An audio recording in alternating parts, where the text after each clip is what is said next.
Yo, what's going on, you guys? It's your boy, the FOOTI to the Big E here once again with another video. The big fight is approaching this weekend between Anthony, AJ, Joshua and Eric Molina. So this is just my preview video of the show.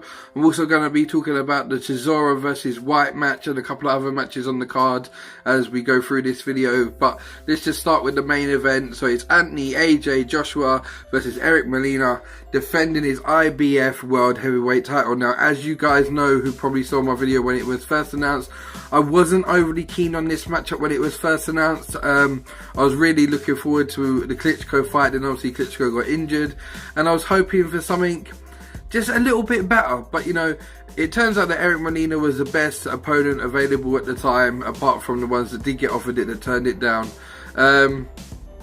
Again, it's not really a fight that really grabs my imagination. I am going to watch it and I'm probably going to enjoy it.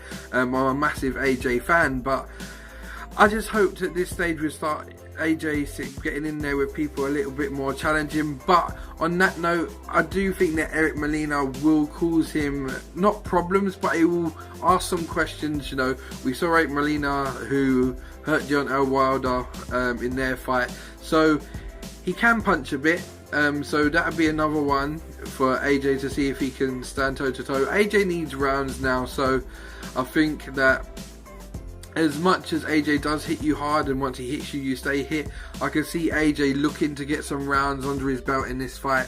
Don't be surprised if it goes 4, 5, 6, maybe even 7 rounds latest. I do predict an AJ stoppage, knockout. But don't be surprised if AJ does fancy taking him the distance a bit. Now, a lot of people are giving AJ a hard time on the opponents that he's getting, and I was one of them. You know, I did say that I wasn't happy about this fight, but you can only fight what's put in front of you. You know, if he wins this, the next date we're talking about is the 29th of April, apparently Wembley Stadium against Vladimir Klitschko.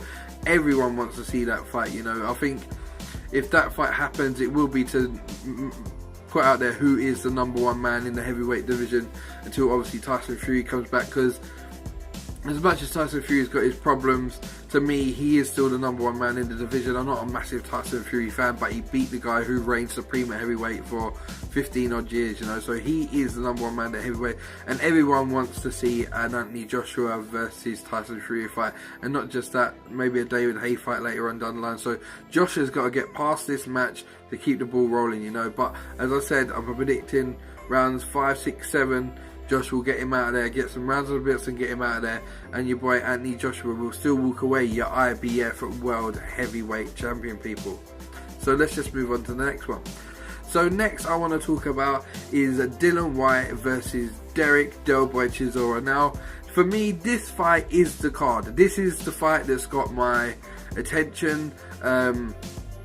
I'll be quite happy watching this fight without AJ on it. Obviously, it wouldn't be pay-per-view value, but this fight is one that's grabbed the attention, obviously for different reasons. Obviously, they had the trouble when gloves are off. They also had the trouble yesterday where Derek tipped the table over, or tipped the table literally through the table at Dillian Whyte. Dillian Whyte just sat there, cool as a cucumber, just looked at it flying through the air like, say, what the hell's going on here? And just didn't really budge an eyelid. The only time Dillian did budge an eyelid was when Derek started aiming shots, verbal shots I should say, at obviously Tibbs, and then Dillian kind of bounced back then. Obviously, going around is Dillian did say to Joshua, we'll see after the fight, we'll see after the fight, and he's doing the same this time with Derek.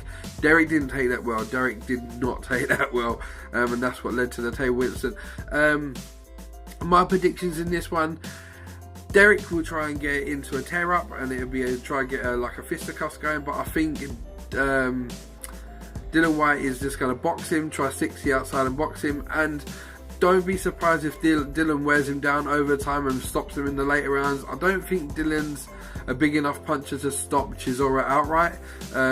You know, not many people have stopped Derek Chisora. He's done 12 rounds with Vitaly Klitschko.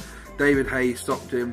Tyson Fury stopped him over accumulation of punches in the end, and more the beating more than anything else. So he's not someone that's going to get stopped, I don't think so. I don't think, if anything, he'll be worn down over time and he might be pulled out. But if anyone's going to win by knockout early, it's going to be Derek. But I just don't see it. Derek just he's a bit shot worn now, and I just don't think he's got it in him to beat Dillian Whyte.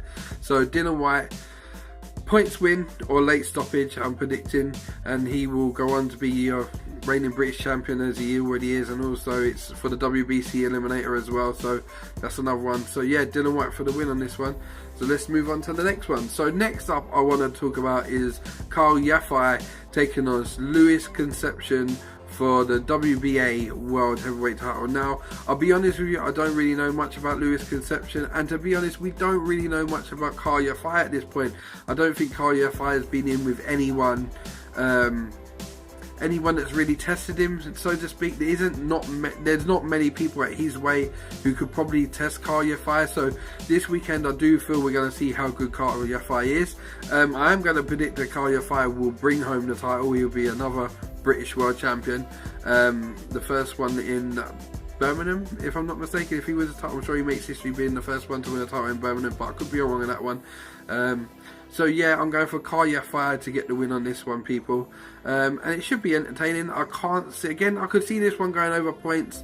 Callum is not a massive puncher, so you know, I could see him just getting a points win and outboxing the guy personally. So yeah, Callum will be your new WBA champion. So I just want to move on to the British super middleweight title fight. Callum Smith is taking on Luca Blackledge, defending his British title, as I just said. This is just a kind of warm-up fight to keep him in the groove before the big one in January between Badou Jack and James Chunky DeGale. Obviously, Callum Smith is the #1 contender for Jack and DeGale. I would love to see DeGale win and see a nice mouth-watering clash between DeGale and Smith. That's what I would love to see. Callum, for this one, I could see Callum getting some rounds under his belts, but again, I could see Callum getting him out there.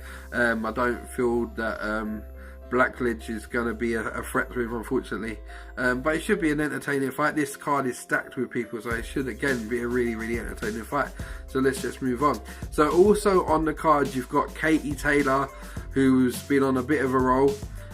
She's made her first professional debut, got the woman out of there, and she'll be looking to build on that momentum, so we'll be looking forward to seeing Katie Taylor. The next one for me that I want to talk about though is a matchup between David Allen and Luis Ortiz. Now, it's only a 6-rounder, or is it 8-rounder? It might be 8-rounder, forgive me if I'm wrong again.